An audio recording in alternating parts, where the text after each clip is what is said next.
pues algunas de las mejores entrevistas o las que más calado han tenido, las que más visitas, bueno, a criterio de él, y porque creo que vale mucho la pena la gente con la que se ha relacionado en todo este tiempo y las conclusiones que se han extraído desde, pues no sé, gente que es cristiana pero está en el movimiento obrero, porque somos todos muy anticlericales, muy anticatólicos, pero hay gente que desde su lado religioso también lucha por la igualdad, contra la injusticia, etc. En fin, si os parece bien, os he explicado un poquito cuál ha sido su trabajo durante todo este tiempo y sobre todo lo que queremos es que al terminar se abra un debate, una tertulia, que hagáis preguntas y que se genere, pues eso, un debate abierto. Y señor Oscar, tú dirás. Vale, pues primero muchas gracias a todos por venir. No somos muchos, pero somos grandes y eso es lo que cuenta. Bien, el blog nace a priori de un interés personal de querer conocer y saber un poco más de la historia de las luchas de clases desarrolladas a nivel internacional y también a nivel nacional. Y implica entrevistar a un número de personas, de personajes, de ideas distintas, de colectivos, de asociaciones, gente que todavía compartidas y gente con la que no. Por ende, es verdad que en el blog siempre hay un cierto nivel. Por ejemplo, ahora sabemos, por ejemplo, en Siria, quiénes son los rebeldes sirios, quiénes nos apoyan, quiénes nos financian. Y obviamente, por ejemplo, alguien que pueda decir que esto es lo que voy a explicar, lo voy a profundizar un poco más, que diga ser de izquierda y apoya a los rebeldes sirios, objetivamente esa persona no entra en el blog. Es como quien se dice de izquierda, si luego es anticatalanista o incluso mantiene posiciones muy reaccionarias o recibe dinero de Soros, que eso en el mundo sindicalista, por ejemplo, en Estados Unidos hay muchos grupos. Bien, voy a ir por partes, de acuerdo, para no liándome mucho y dar un poco de palabra a vosotros si tenéis alguna duda o si queréis machacarme también es comprensible. Vale, bien, el blog es un blog abierto, ¿vale? Eso implica que, como he dicho antes, todo el mundo es bienvenido. Hay un gran nivel de entrevistas, de conocimientos básicos de historia y objetivos sobre ideologías, luchas populares históricas y luchas internacionales, tanto en este país como a nivel internacional. Y voy a dar un ejemplo, a ver si os lo puedo sacar aquí. Esta es una de mis mejores entrevistas en tanto al anarquismo. Por ahora es la única entrevista que tengo sobre anarquismo, pero yo creo que es una de mis mejores entrevistas con diferencia por el nivel dialéctico que tiene el señor que me entrevistó. Se llama Mauricio Basterra, doctor y profesor en historia, lleva siendo anarquista militante de la CNT desde los 13 años, según me contó. Es un hombre que sabe hablar ruso y sabe escribir en ruso. Y bueno, la entrevista se compone primeramente de un arco histórico. Esto es un poco el primer principio de una entrevista que trata sobre alguna ideología o sobre alguna lucha, si ya se ha desarrollado y si ha descompuesto.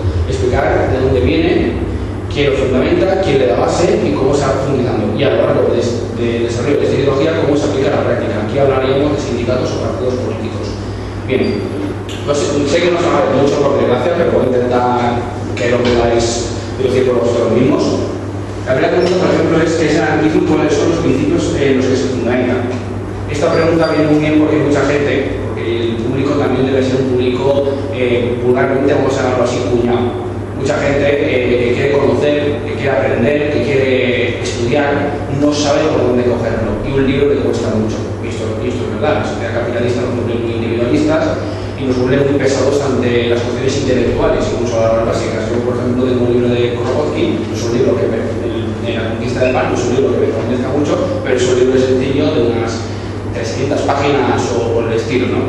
Y sin embargo, una persona de nuestra edad, por ejemplo, con interés puede, hay otros que no tanto. Por lo tanto, las preguntas deben ser siempre diseñadas hacia las personas con menos conocimiento, con menos saber o con pocas ganas. Incluso, esto es otro factor de las otras entrevistas, con prejuicios o con dudas.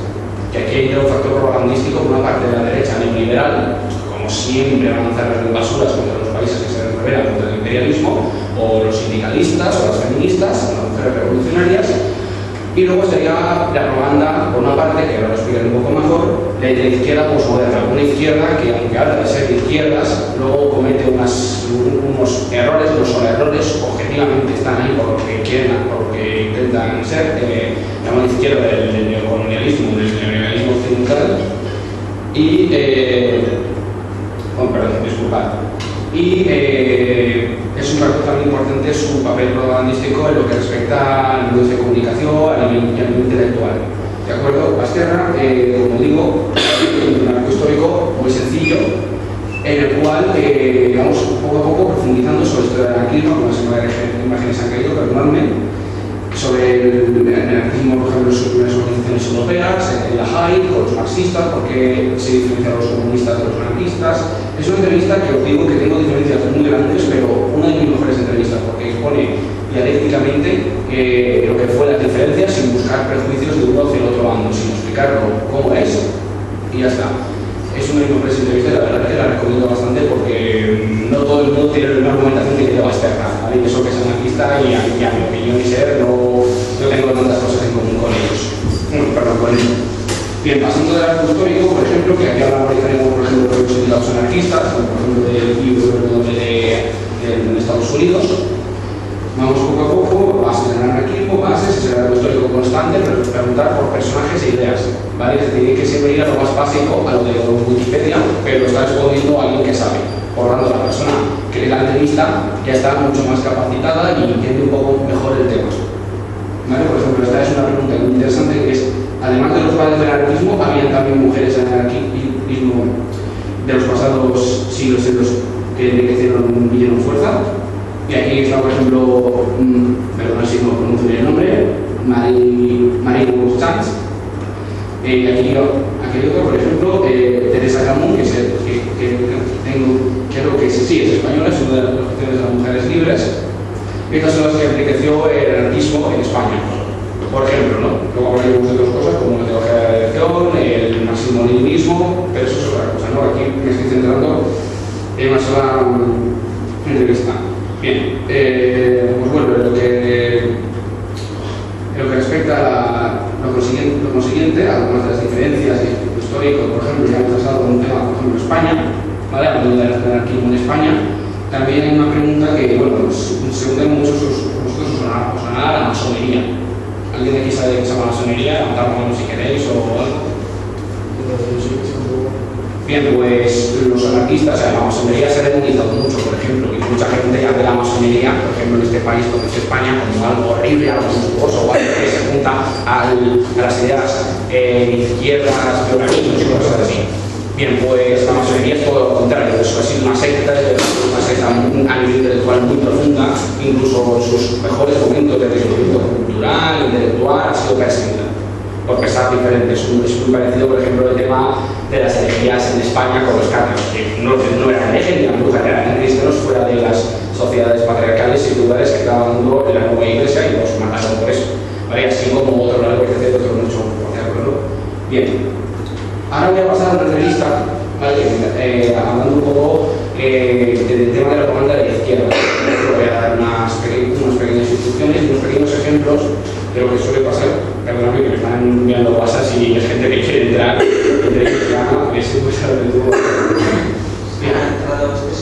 Sí, ya, pero hay gente que no se puede. Salud. Sí, por favor. Bien, esta es una entrevista de la cual explico un poco lo que es el tema de la izquierda moderna. Bien, la que está ligada al capitalismo y al imperialismo es obvio lo que va a hacer, lo que las elecciones que va. ¿De acuerdo? Quiere ponerse una imagen de postmoderno, de progre, de duda, de cambio. Y bueno, luego tienen a generales del ejército español, organistas, en sus listas de elecciones en Madrid, como es el caso de Podemos. ¿Vale? Y así otros muchos ejemplos. A ver, esta entrevista fue a un colectivo que se denomina como el Donbass antifascista, de Euskal Herria Donbass del Carta Subcomitea. ¿Vale? Este colectivo ha estudiado mucho al Donbass antifascista, ha hecho muchas salas de solidaridad internacionalista. Y básicamente entramos en un tema de propaganda, por ejemplo, de la izquierda moderna, que se ha asegurado mucho tiempo por el Partido con Liberales, que es el de un hombre llamado Pavel Ugarev. ¿Sabes quién es Pavel Ugarev? ¿Os suena? Es el presidente de la República Popular de Donetsk. Este señor, y esto hay que decirlo, fue militante de extrema derecha en su momento, cuando era muy joven. Estuvo en Unidad Nacional Rusa, hay una foto con él, con esta gente en Twitter, en un campamento cuando era mucho más joven.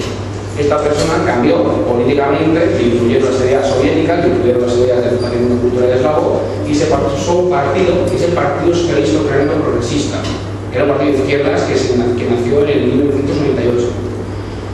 ¿Cuál es el problema? Pues el problema fue que cuando se vieron las caras de este señor con gente extrema derecha hace años, que no tenía nada que ver, apoyó los índices antifascistas, apoyó las elecciones de la República Popular Donetsk, en sus discursos estaba puesto el mensaje de Lenin, porque Lenin, al hacer la revolución y al terminar la guerra civil rusa, dio fuerza al patrimonio cultural eslavo por la convivencia de los trabajadores de distintas etnias.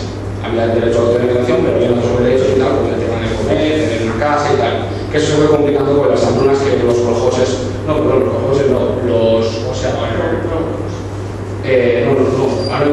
no me acuerdo del nombre, pero ahora los lores de Ucrania que provocaron una hambruna que producciones de ese Holodomor, y bueno, les daban la culpa a la rusa, porque realmente se hizo una hambruna bastante gorda, hubieron muchos muertos, el Kazajistán se repitió más de lo mismo.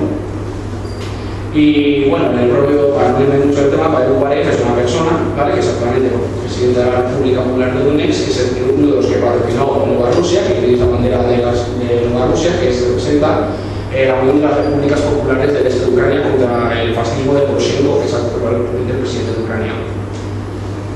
¿Cuál es el caso? Pues la izquierda moderna, por ejemplo, desde el movimiento comunista, empezó a demonizar, que si no sé qué, que eso es una lucha de etnias, no es ninguna lucha antifascista. Falso. Que esa persona dejó de ser fascista por el tiempo, se intenta cachar eso con su pasado, y al final, si uno rasa un poco, porque la cuestión de un debate de esta gente al final es rascar con la dialéctica y con el análisis materialista y con el idealismo, que lo único que forma parte de una izquierda que desde mucho tiempo tenía cierto rencor a la URSS por sus políticas de dependencia económica, por su corrupción interna, por el revisionismo que acompañaban, y que al final practicaban un antisovietismo barato. Y esto se puede ver, por ejemplo, también las posturas de muchos comunistas, y también intento criticarles porque sus posturas y análisis acaban siendo prejuiciosos ante las cuestiones internacionales, como es el tema de Siria, como es el tema de, por ejemplo, de Nicaragua. De Nicaragua, obviamente, Daniel Ortega es un cabrón que debía desaparecer hace mucho, pero si no es Daniel Ortega, que ya es un oportunista, que es la oposición neoliberal y tradicional de los estudiantes progresistas y democráticos que van a gente viva en las calles del país. Y de esto, obviamente, la izquierda comunista tampoco va a hablar porque su deseo, más allá de un prejuicio, de un falso análisis, pues lo que se intenta hacer es eso, apoyar a la quema de veteranos en Nicaragua. Y no hay ningún otro mismo. ¿De acuerdo? Aquí en la entrevista de Carlos un comité me ha llamado Raúl, si puedes responderle. Bien, en esta entrevista, por ejemplo, se dice qué es Nueva Rusia y qué relación tiene con el Donbass antifascista. Y aquí se habla del proyecto de Nueva Rusia, ¿vale?, sobre la unidad antifascista, sobre la necesidad de anexionarse a Rusia. Hay una entrevista que me gustó mucho con un compañero miliciano llamado Pachi Navarro, que decía a los izquierdistas que van a Donbass eso, que aquí no hay ninguna revolución socialista, es una lucha por sobrevivir. El objetivo de Rusia es realmente anexionarse a Rusia para que el ejército ucraniano no deje de llevar constantemente los acuerdos de paz, que nunca hay paz porque siempre hay algún francotirador que le algún tiro, algún civil o una bomba accidentalmente que suele caer en zona donde supuestamente ya había paz o que ya no es la zona de guerra, la zona recuperada.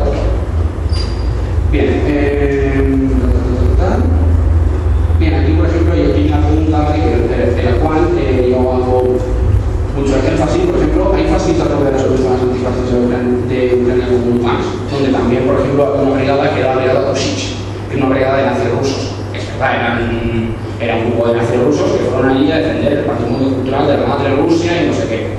Esa brigada, más allá de lo que quiere decir, ha sido expulsada hace ya más de 2 años por violar los estatutos de las repúblicas. Era una brigada muy reaccionaria, no tenía nada que ver, no defendía el patrimonio cultural ruso, sino que intentaban imponer por encima de sirviendo de autorización por un espíritu nacionalista ruso que tiene el fascismo en Rusia, un fascismo, por cierto, muy tradicionalista y muy cercano a las cuestiones de la Iglesia Ortodoxa, y fueron expulsados.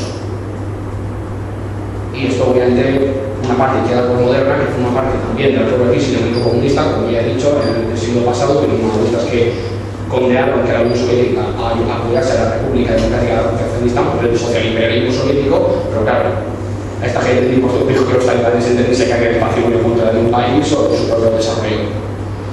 Bien, aquí por ejemplo hay otra pregunta en la cual se habla de los docentes, ¿de acuerdo?, sobre Donbass y Siria. Esto es muy importante sobre el análisis de un conflicto como es el tema del Donbass. Me he cogido cada entrevista, la cual yo creo que es interesante, y profundizándola y esquematizándola. En Ucrania, los nazis estaban aliados, hay grupos de aliados por los rebeldes sirios. O sea, ha habido protestas literalmente en Ucrania contra el gobierno sirio como el cártel del Daesh. O sea, esto es muy fuerte, se acaba el salafismo y el fascismo, son aliados del imperialismo y ha quedado bastante clara, ¿no? Bien, pues esto es una noticia que se conoce muy poco. Pues la cuestión es siempre hacer las preguntas en las cuales las personas que están más interesadas, pues con base se puede ir acercando más a ellas. Realmente no es fácil porque hay que hacer preguntas muy cuñadas, pero hay que saber si avanzarlo. Y esto muchas veces me lleva incluso una hora entera hacer una entrevista. Últimamente me estoy rayando mucho porque las preguntas son de 30 preguntas y es verdad que la gente se tiene 30 preguntas pero no ha dejado de la entrevista. Ahora ya intento hacerlo lo más profesional y intentaré cortar y relajar un poco.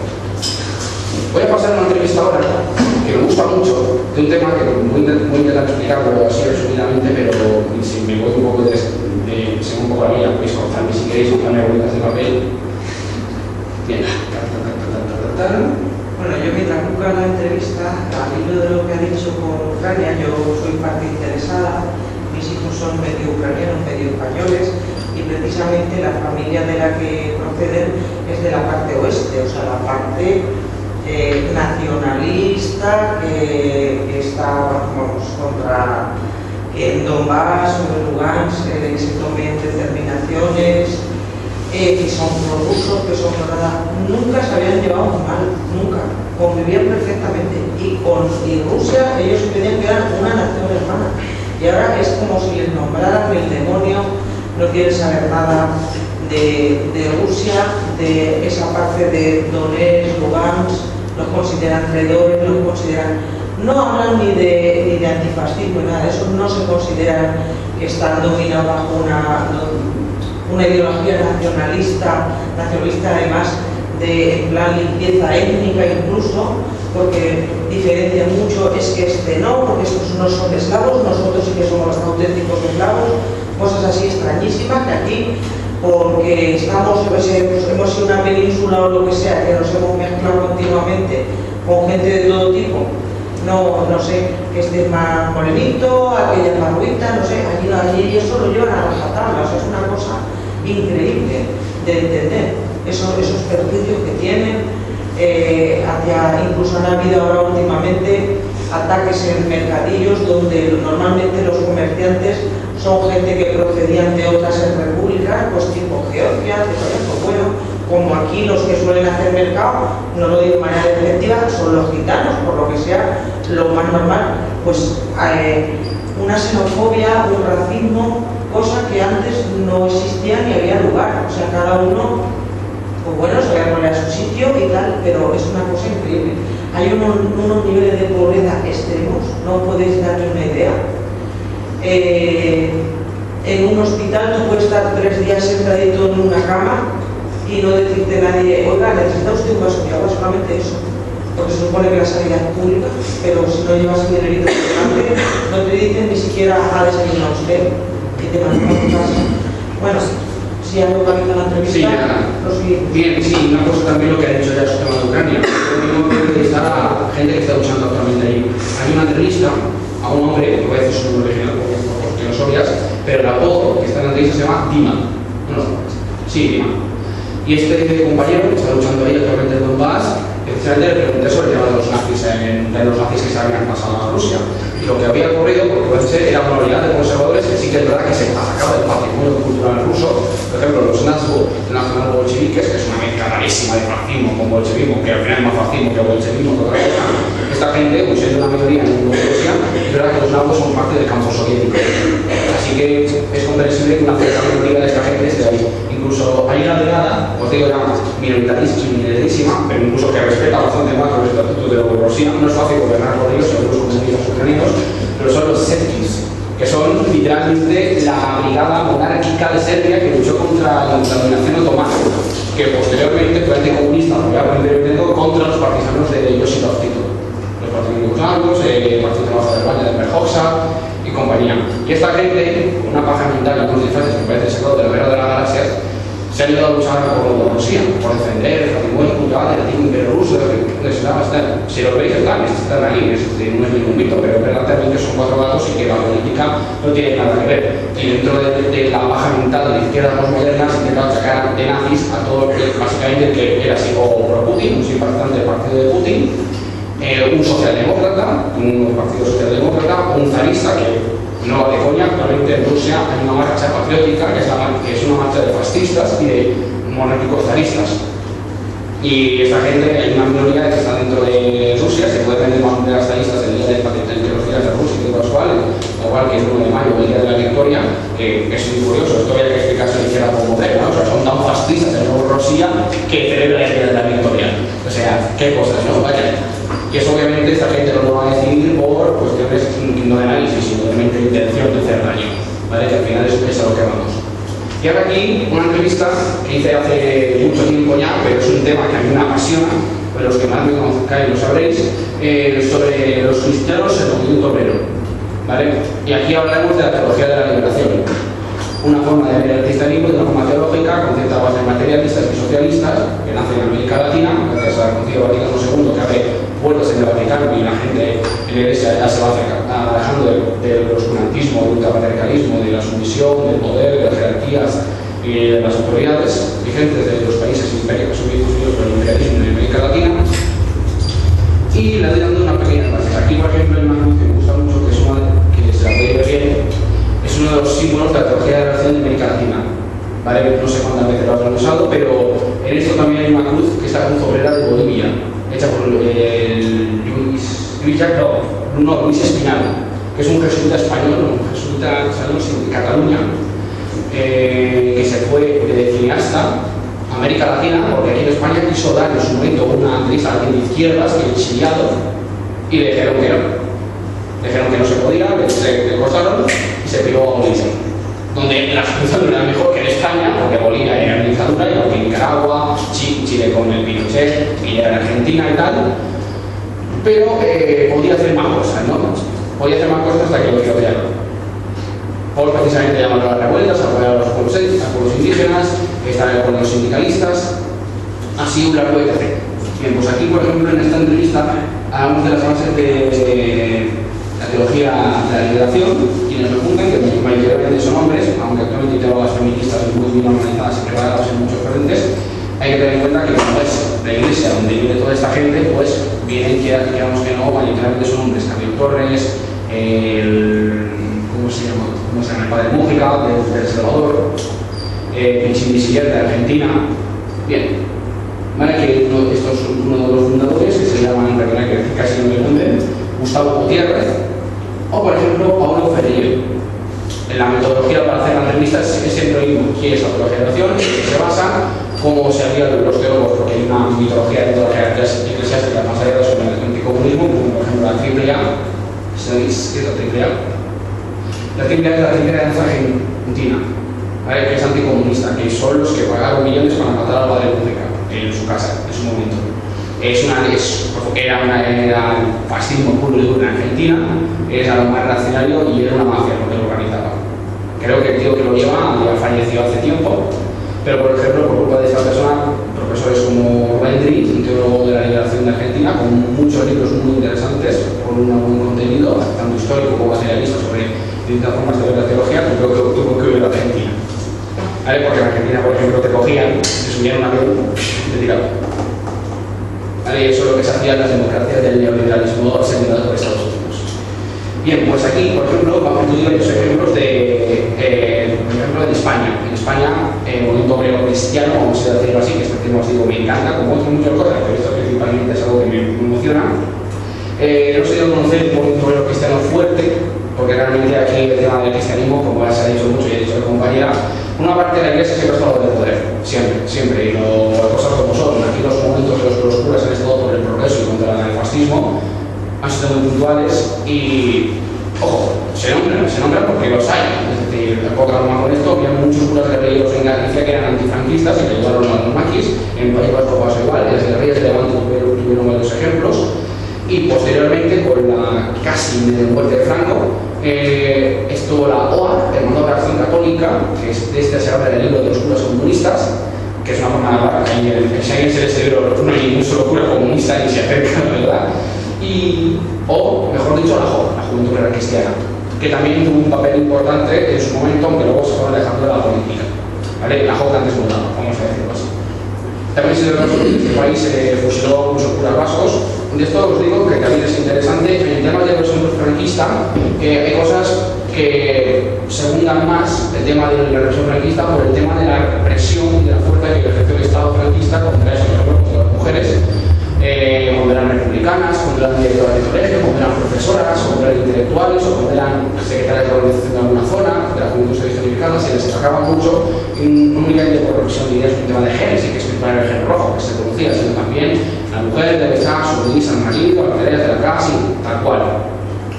¿Y cuál es el caso? Pues aquí hemos tenido muchos casos tremendos de mujeres que les daban luz a sus hijos y los mataban en un convento y estos no se lo tenían a saber qué familia aplica. Que esto es todo, por ejemplo, lo que hablando con Nuria.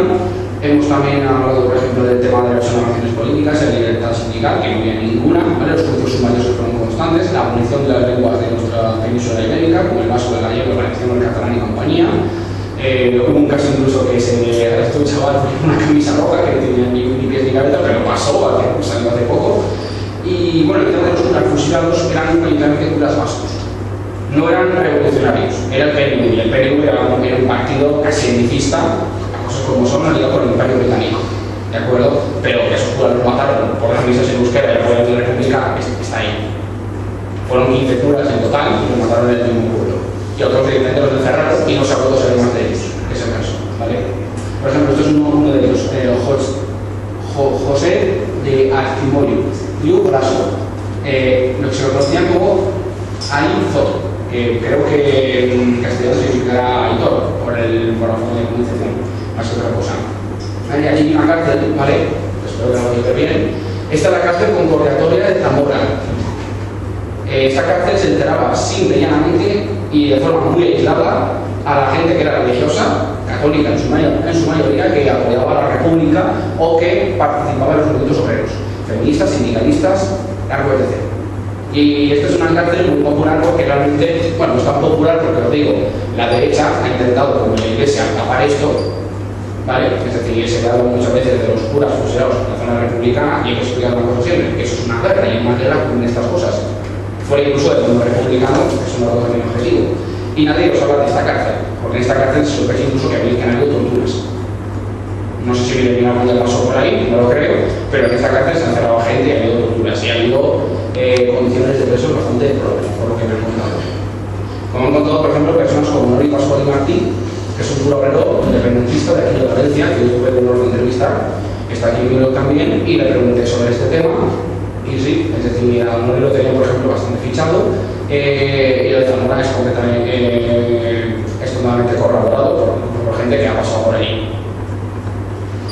Y la verdad, bueno, esa cárcel no era mejor que, por ejemplo, las cárceles que había en Barcelona. Había una cárcel donde encerraron un compañero de la plataforma por la memoria del país valenciano, Ángel se llamaba así, lo pillaron en Francia y lo tuvieron 3 semanas torturándole constantemente.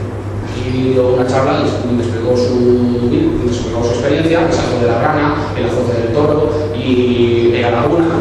Bueno, el azote del agua, mejor dicho, que una toalla mojada y se tiraba al agua. Y tenías el de que te ahogaba, pero realmente no te ahogabas. Pues un poco todas esas experiencias que os estoy contando, que veis que poco a poco voy intentando pillar el lazo de un lado que lleva al otro, pues de la manera más simple intento explicarlas, ¿vale? Porque, por ejemplo, nadie sabe lo que ocurrió en Zamora. Nadie sabe quién fue, ¿cómo se llama? Pablo Winzer, que fue un tío de las SS que vino aquí para entrenar a la policía española, que era de la Gestapo, para torturar. Y nadie sabía eso. Hace poco se dio un debate entre un propagandista franquista y un compañero que se llama el español Revoluque, en un pequeño vídeo donde precisamente le preguntó, y pues, usted que tiene los medios caídos no sabe quién fue Pablo Winzer. Y de verdad, nadie sabía quién fue Pablo Winzer. Hay que explicar cosas muy básicas. Yo me acuerdo que una vez en un grupo de Facebook un tío me llamó la atención llamándome de todo porque me dijo, hostia tío, por ejemplo, entrevista aquí sobre la US. La única entrevista que tengo sobre la US, que fue un abogado laboralista del PCP de Astor García, porque hay 2 PCPs. Y me dijo, tal, bueno, ¿por qué pones que es un soviet? ¿Qué pasa? ¿Que la gente no sabe que es un soviet? No, pero es que Wikipedia no es el mejor ni siquiera un mejor sitio para informarte. Porque Wikipedia, por ejemplo, ha cambiado los datos. Te vas a un camarada con años de experiencia que está en la USA, conoce gente del Partido Comunista Ruso que tiene experiencia, ha leído, conoce toda propaganda y ya, él objetivamente te puede explicar de forma perfecta y clara que son los soviets. Y tienen que ser preguntas fáciles, que lleguen de sentimiento. Me acuerdo que hace unos pocos días tuvimos una charla con los de Descifrando la Guerra y ellos muchas veces lo que iban era sentimiento. Iban a un vídeo donde, por ejemplo, te decían que la ciudad de Homs, los de la NURRA venían y se les secuestraban a los hijos y hacían trato con ellos, porque la gente que capturaban en la ciudad de Homs aparecían a los meses en Turquía, esclavos. Y eso lo hicieron en un vídeo donde únicamente era sensacionalismo, no había un dato objetivo. Luego los datos venían después, por supuesto, pero buscaban lo más sencillo. Pues esto es un poco parecido.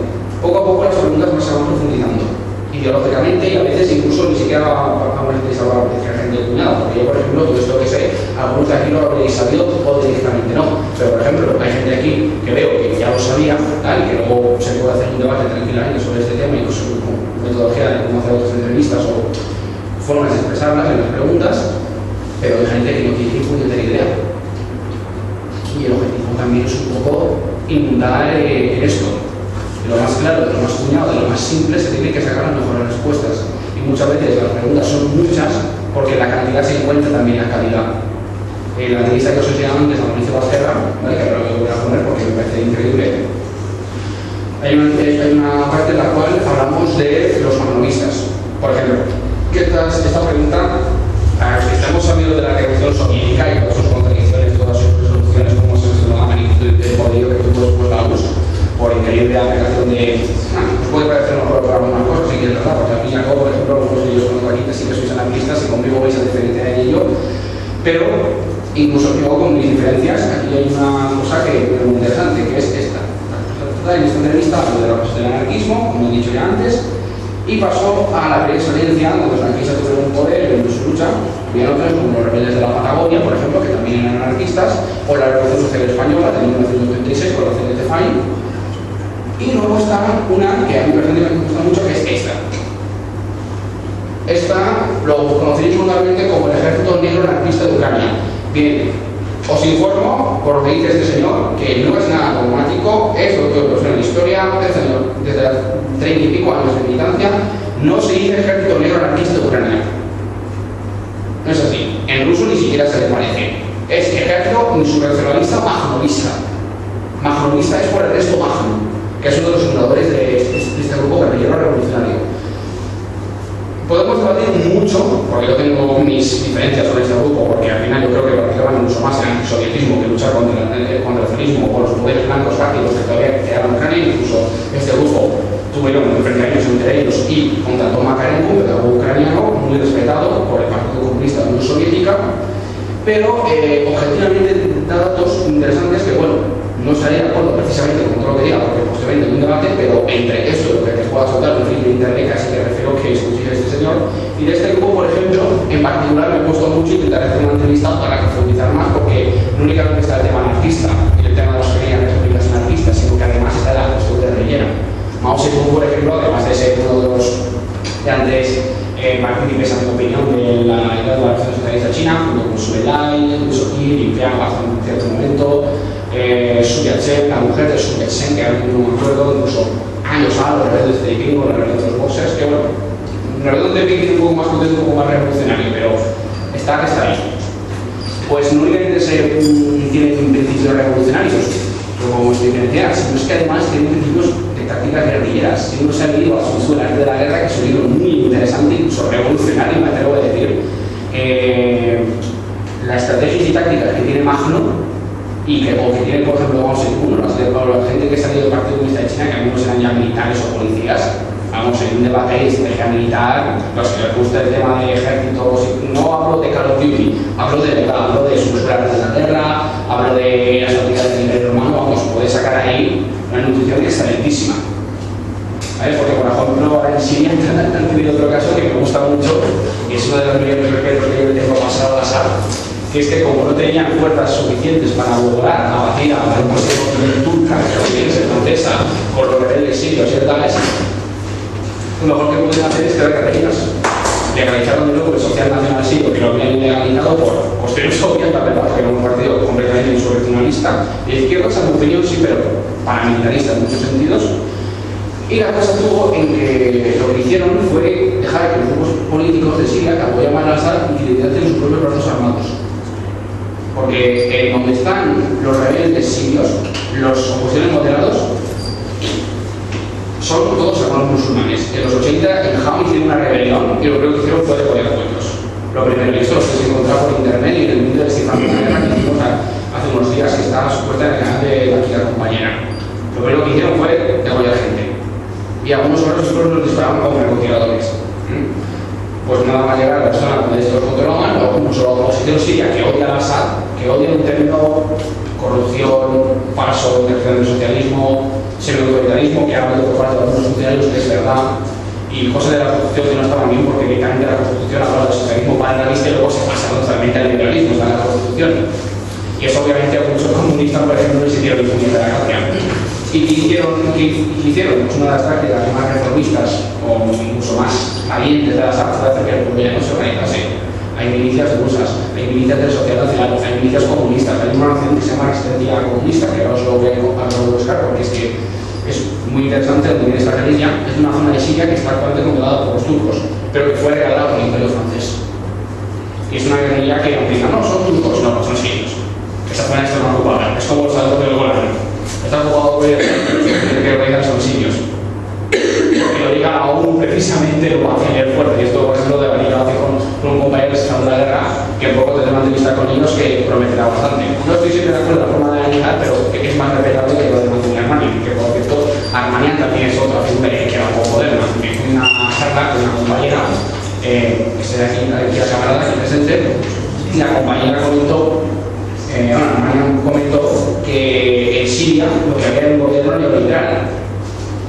La pregunta es cómo pasa entre el gobierno neoliberal un gobierno que tiene la mayoría de la economía estatalizada. Las empresas privadas que son todas estatales. Se ha liberalizado mucho el tema agrario y eso es un poco lo que llevó a ciertas protestas, a cierto paro, a más cual, lo que creo que son las implicaciones de la corte y tal, sí.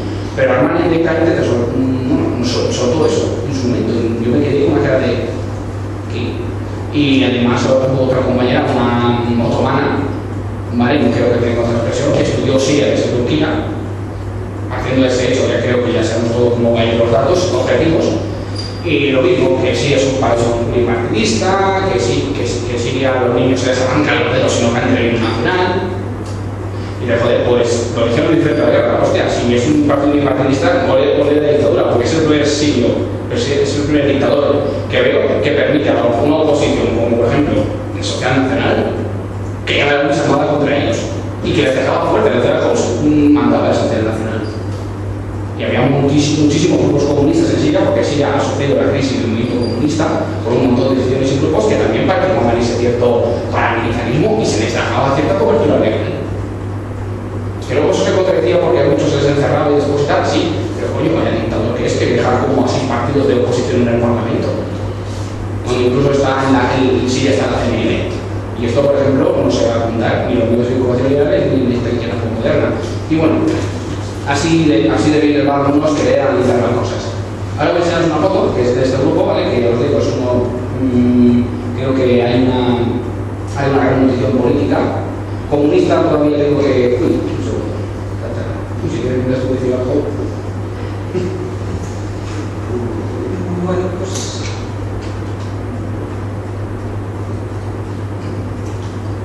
que normalmente la información que recibimos, pues ya sabemos cómo la recibimos y de parte de quién viene, ¿vale? Y que los periodistas pues sirven a su amo en el pago. Y muchas veces es difícil saber discernir ante tanta basura informativa y tanta infoxicación lo que realmente es la verdad y lo que está pasando. O sea, una cosa, estoy hablando muy rápido. Sí, luego ya te conocemos.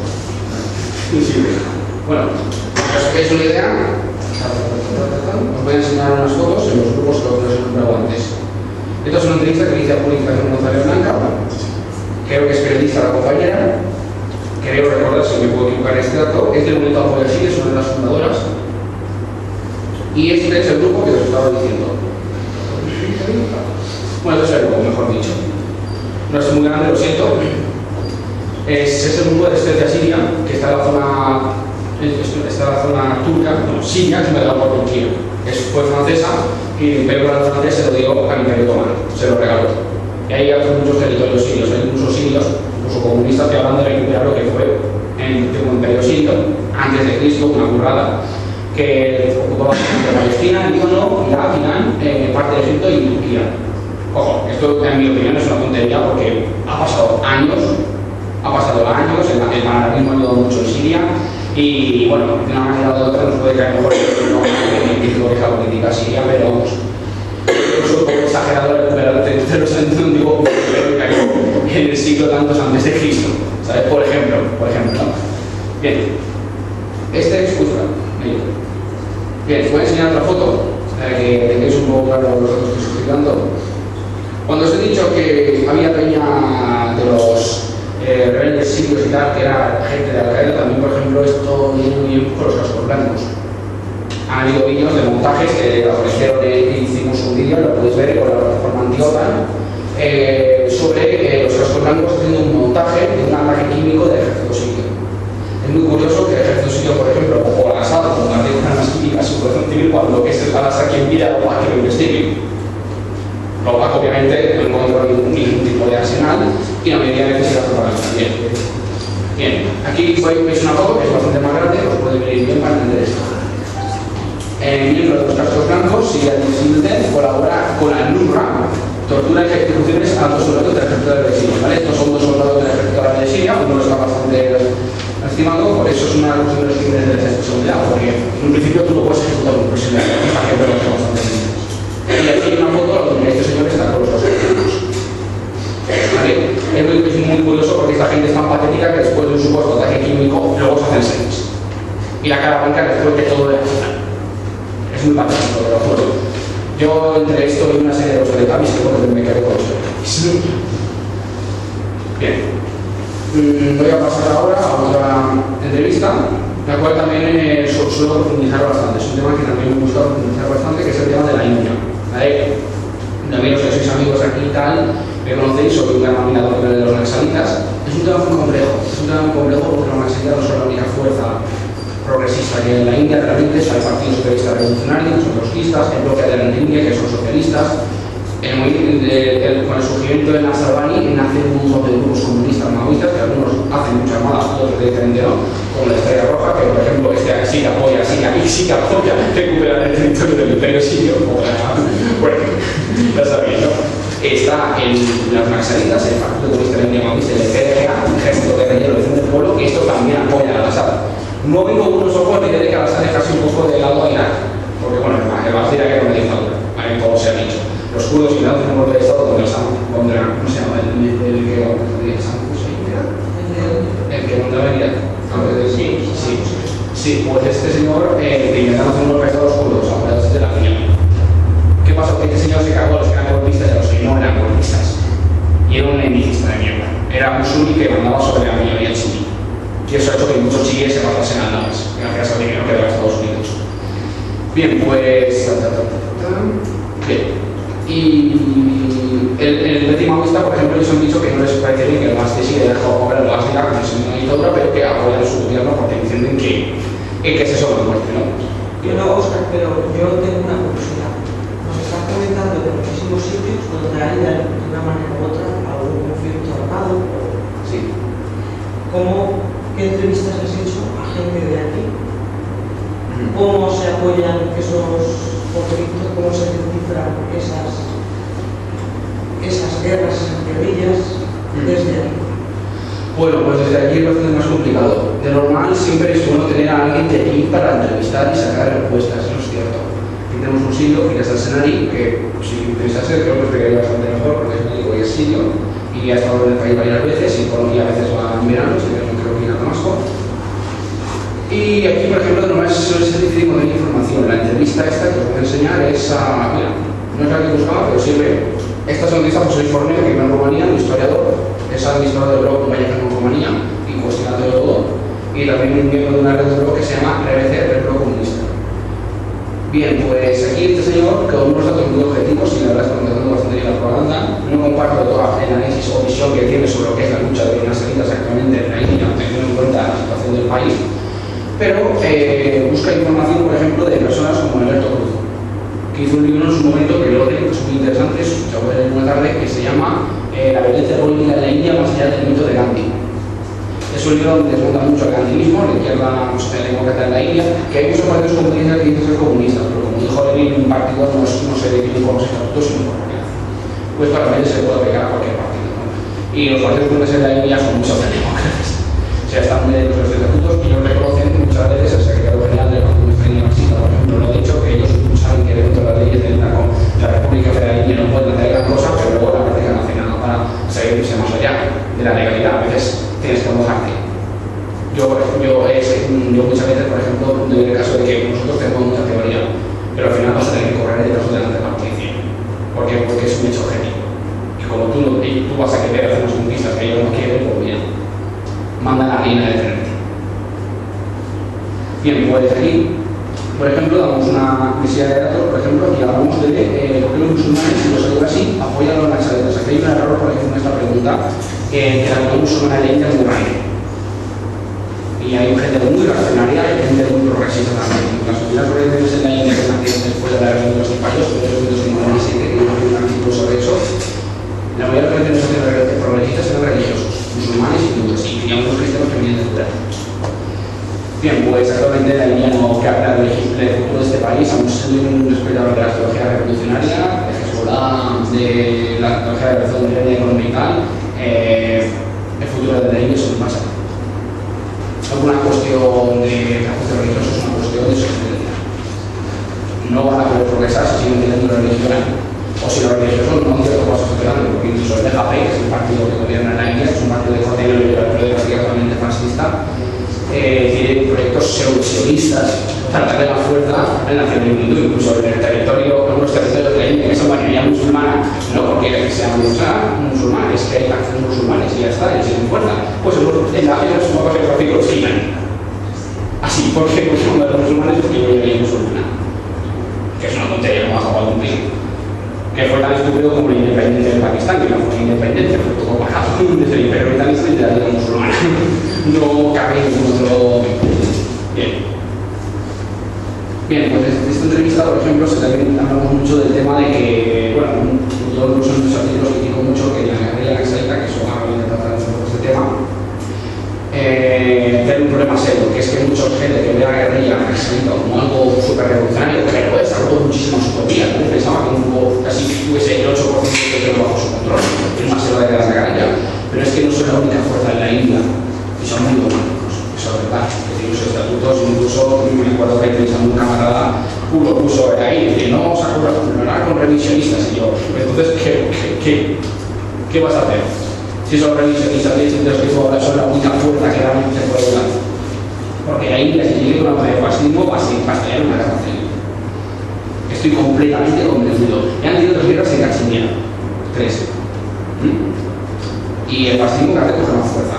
Y yo me acuerdo que el otro partido comunista, el marxista de liberación, que eso porque hace de la insurgencia naxalita, desde una décima era, en 1967, en Bengala, lo publica. Somos antifascistas, por supuesto, porque hay que luchar contra Modi.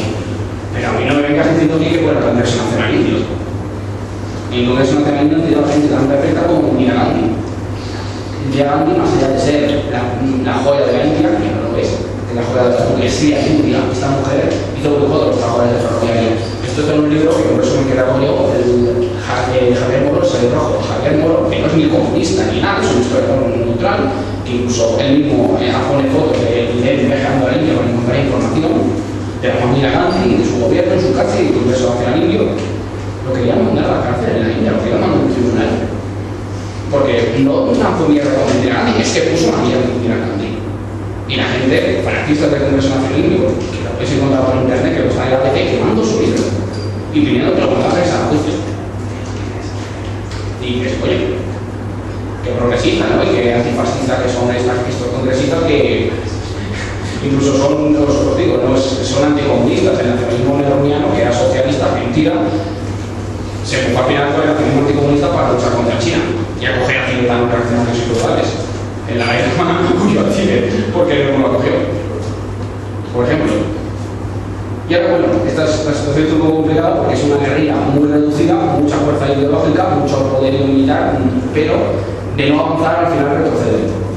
Por ahora he encontrado artículos en los cuales incluso se ha hablado de que es un partido que el territorio que tiene lo quieren de verdad, pero incluso información que dice que el 15% del territorio está bajo su control. Mentira, porque ese 15% estuviese bajo su nacionalista, Bengala y Uttar Pradesh estarían en guerra con el resto de la India hace años. O sea, en la India hubiese una guerra civil ya. Ya, o con los naxalitas y las hormigas rojas, o con el fascismo de Modi y los nacionalistas del Congreso. Y luego a ver qué ocurre con el Pakistán y con Cachemira, porque Cachemira todo el mundo está violando su territorio. Pakistán mandó 20 de sus miembros a ocuparla, pagadas por ellos, y Nehru, como no era tonto, porque dijo, mira, aquí como que esto internacional me parece que también mandó el ejército también. Pero ¿qué ha pasado por Cachemira? Y por ahora nadie sabe dónde se va. Por eso en medio. Y en Nepal tiene un problema. Nepal está haciendo un país socialista, a pasos lentos pero seguros, y Modi los tiene puestos en la mira por rojos. Y es posible que por el periodo de la guerra se van a ver seguramente entre Pakistán y India por el tema de armas nucleares para que no se den cuenta de Nepal. Esto nos informa mucho, porque es verdad que es un tema que el socialismo ahí avanza muy poco a poco y las conquistas son muy pequeñas pero seguras, pero siguen siendo pequeñas, no hacen estallar la prioridad del programa occidental.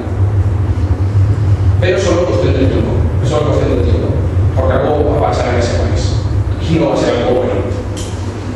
Bien, ya son casi las 8, ¿vale? Aún tenemos un poco de tiempo, si queréis que me largue algo más o si queréis podemos empezar ya una fase de preguntas, si me excepto demasiado verbal, pero si no se me ha entendido, de nuevo os pido que luego me la medéis aquí fuera. Bien, ¿queréis que siga hablando de una entrevista más súper interesante o...? Pues mira, aquí el caballo me ha dado... Pues mira, voy a aprovechar y voy a seguir dando una entrevista que lo personal me gusta mucho también. Sí. El bloque 3, aparte del número de blog, sabéis qué determinación tiene el movimiento comunista, ¿no? Ah, que alguien diga, pero si la cámara se oye. ¿Vale? La significación del bloque comunista. O sea, el bloque del este. Exacto. Era el bloque que era el este de Europa, que era socialista después de la Segunda Guerra Mundial. Los países liderados por la Unión Soviética. ¿Vale? Aquí hay un montón de propaganda acreditera, porque los liberales dicen que no, que se prometieron, que no, que los invadieron. Luego hay un montón de partidos políticos que sustentaban los países socialistas, entre comillas, por ejemplo, los países de socialista de Diego, que yo tengo de anarquista, por ejemplo. Y no lo digo porque no fuese socialista en estatuto, sino porque había mucha dependencia económica de la URSS, había mucha minería interna en esos países y al final fueron definiendo muy poco a poco. Y una de mis entrevistas sobre esto de Europa fue sobre la Rumanía socialista. A mí me ha persona José Luis Corneo, que por cierto vive en Rumanía y tiene una muy buena relación con los romanos sobre realmente la opinión de esos sextos de personajes populares en Rumanía. Y bueno, tengo un trabajo personal que no he logrado completarlo todavía, que trata de hacer entrevistas sobre todo el bloque socialista del este de Europa. Muy complicado, obviamente. Pero he podido hacer entrevistas a camaradas con la República Popular Polaca, sobre la Rumanía socialista tengo 2, Albania tengo unas cuantas, pero no vale tanto la pena, la verdad, porque deja mucho que desear como país socialista. Yugoslavia, que es una ciudad muy buena, son compañeros de la Trina Super Cultura Escartea, que es una asociación cultural vasca yugoslava, bueno, balcánica, vamos a decirlo así. Es una asociación que lo tenéis aquí también que intenta conocer la realidad de los Balcanes, por deportes, historia, tal, y como no, tiene un mensaje del patrimonio cultural de los Balcanes y Yugoslavia que se enriquece con la guerra de liberación nacional antifascista. ¿Vale? ¿Por qué? Porque no se busca la identidad de los Balcanes, se busca el respeto mutuo, se busca la equidad económica, que bueno, tenían sus contradicciones, porque por ejemplo en Yugoslavia todos tenían trabajo, ya había diferencias de salario por el tema del socialismo autogestionado. Podías tener libertad política en Yugoslavia, pero, por ejemplo, Tito era antistalinista. Y la verdad es que se consiguieron a muchos comunistas, de todos se llaman stalinista, en Yugoslavia. Aquí José Antonio Mejía tiene varios trabajos hechos. Y estaba el caso del nuevo Partido Comunista de Yugoslavia, que era un partido de corte más stalinista y que a muchos de sus militantes más antititotistas, porque el Tito es verdad que gobernaba ahí con la polla morena. Ojo, entre gobernar y gobernar los la OTAN, ya sabemos a quién preferimos. Pero las contradicciones están aquí, que se les generan más. ¿vale? Bien, pues por ejemplo, en esa entrevista, esto no me parece entrevista porque no hago un arco histórico, no voy diciendo dónde nació Rumanía, quiénes fueron la guerra antifascista, quiénes fueron los partisanos rumanos, cómo llegaron a las guerrillas partisanas rumanas, sino que voy a probar la más destacada. Hay una, por ejemplo, que se menciona aquí, que es la de, es verdad que Ceausescu, que esto está muchísimo mensaje liberal, esto de propaganda y de conquista, intentó derribar Bucarest, atención, esto que es perfecto, toda la capital, Rumanía, Bucarest, intentó derribar a él, una idea de su casa, como ejemplo de la idea del socialismo justo en Corea del Norte. Sin comentarios. O sea, algo como Irán, después del mensaje de nosotros por el tema de trato de misiones, sin comentarios. ¿Vale? Pues obviamente es falso. Incluso en esta misma entrevista se publicó en una página web de Press que estaba bastante mejor porque ponían fotos de edificios de la Rumanía de los años 70 con unas infraestructuras buenísimas. Simplemente, vamos a ver, aunque uno sea el mayor hijo de puta, fascista, retrógrado, imbécil, frío, corazón del hombre en la tierra, si tú dices que vas a hacer eso, la gente se te revela. Es que no se mantiene por ningún lugar, es publicanismo. Y aquí, por ejemplo, el tema sobre los proyectos de Europa es muy importante, porque no solamente se habla del socialismo en tanto su construcción en los países con planes agrarios, su sistema económico y político, que por ejemplo Rumanía sí que era muy partidista, podías hacer oposición en asambleas y sindicatos, pero partidos políticos no podías hacer, eso es cierto. Se habla un poco, por ejemplo, que la opinión de los humanos actualmente en la Rumanía capitalista, o sea, sobre qué visión tenéis de la Rumanía socialista. Pues la cuestión es que en esta pregunta Froneo responde perfectamente. La gente ve mal el socialismo porque realmente Ceausescu, no sabemos por qué, era más nacionalista que otra cosa, le pagó deudas a los liberales, que es un país socialista, no han delegado el imperialismo, pero bueno. Y bueno, que Rumanía sí era que acogió a muchos estudiantes de África, igual que hicieron muchos países como Polonia, la República Democrática Alemana, incluso que la gente que volvía de la gente que estaban en estudios para que se volvieran allí a hacer lo que debían hacer, que era liberar su país del colonialismo. Pues sí que es verdad que los romanos ven a Ceausescu como un gran líder, o sea, obtienen muchos de ellos, una gran parte de los que tienen una simpatía de Ceausescu, no un apoyo completo, sino una cierta simpatía y cierto respeto. Cuando sí, es que la mayoría de los que tenemos aquí gracias a ti, no gracias a Ceausescu. Pero el socialismo no lo ven bien. ¿Por qué? Por burocracia interna, mucha burocracia interna, que esto lo comienza a valorar en una obra suya sobre el revisionismo soviético, sobre sus dependencias en los países del este de Europa. Todo lo que tenían a Belarus por culpa de Brezhnev, por ejemplo, los ricos de Brezhnev, ¿sabéis lo que eran? Pues los que no sepáis, era gente que no pagaba ricos en la Unión Soviética y no pagaban impuestos. La idea del revisionismo ideológico que había dado el señor Brezhnev había hecho que el Partido Comunista se pasase al Partido del Pueblo. Como el pueblo es el pueblo llano de la madre del barrio que nos trajo al mundo, pues podía haber ricos y liberales en el PECUS. Y eso luego se vio, porque había gente como Andrea Stanista dentro del PECUS, una cosa que me está contando. Y esta gente, como no había ricos, porque no había lucha de clases, según los revisionistas soviéticos, pues no tenían que pagar impuestos. Y tomaban los colfoses, hacían millonarios, hacían sus negocios internas y no pagaban impuestos. Y en esa contradicción, los países capitalistas e imperialistas, con sus contradicciones todavía más grandes, los ricos sí pagaban impuestos.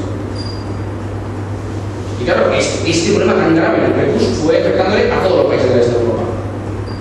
Mercado negro en Polonia, corrupción interna en Albania, bueno, en Albania se cerraron en banda, más que otra cosa, problemas de, bueno, había problemas alimenticios, obviamente sí que lo sabía, pero para comparar había países de África bajo el control de Estados Unidos que están incluso peor que los países del este de Europa, en algunos aspectos, no en todos obviamente, ¿no?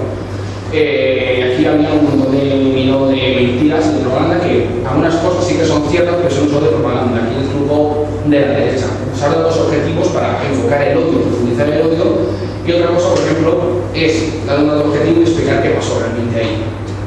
¿Vale? Me acuerdo que era de un compañero en su momento me dijo, la caída del socialismo fue la caída del muro de Berlín.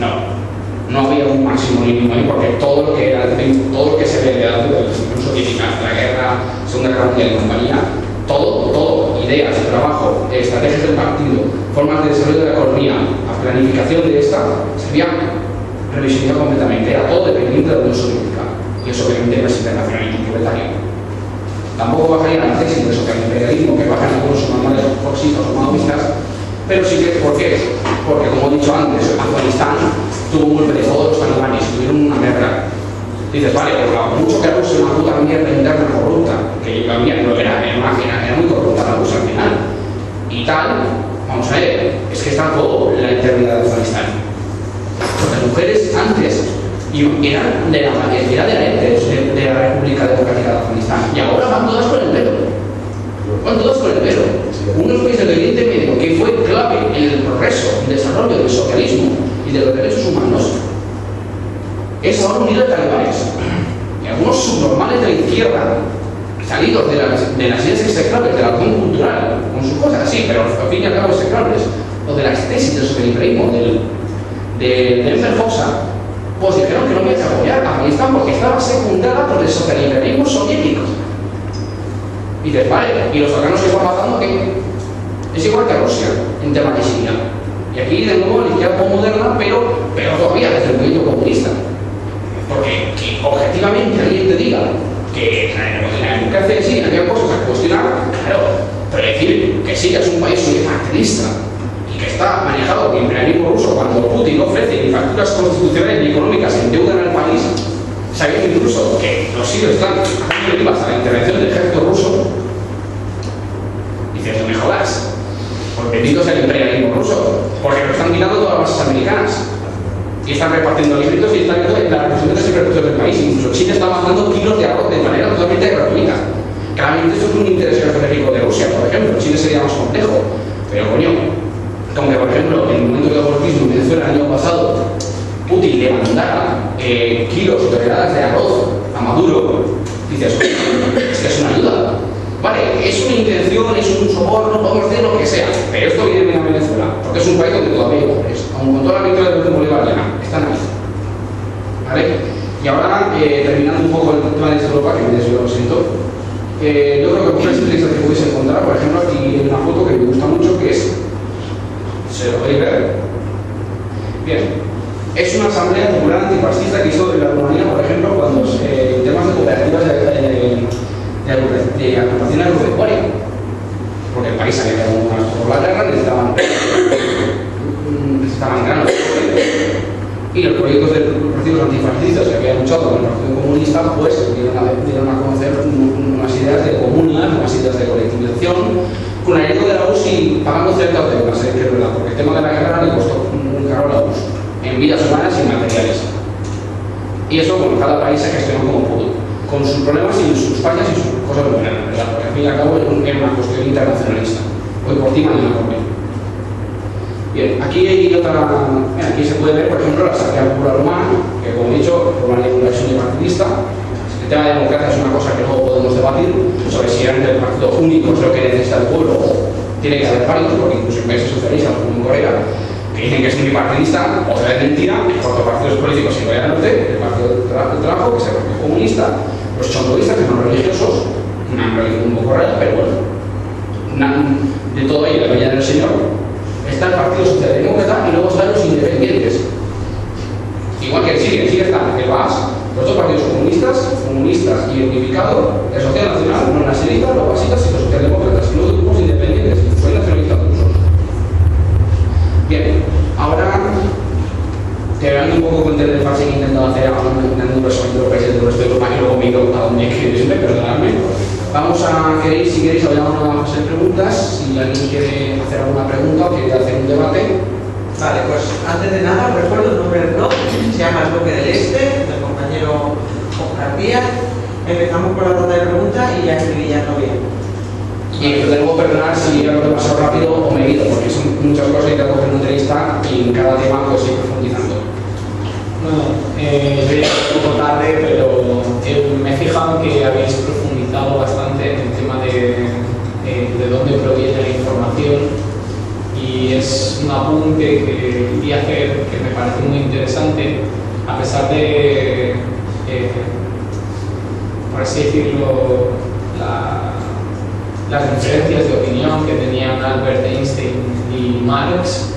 Albert Einstein, en su libro ¿Por qué socialismo?, escribió acerca de esta información y de cómo los métodos capitalistas se apropiaban de la información como un método de alienación. Esta idea ha sido corroborada también por Chomsky mucho más después y nada, simplemente puntualizarlo.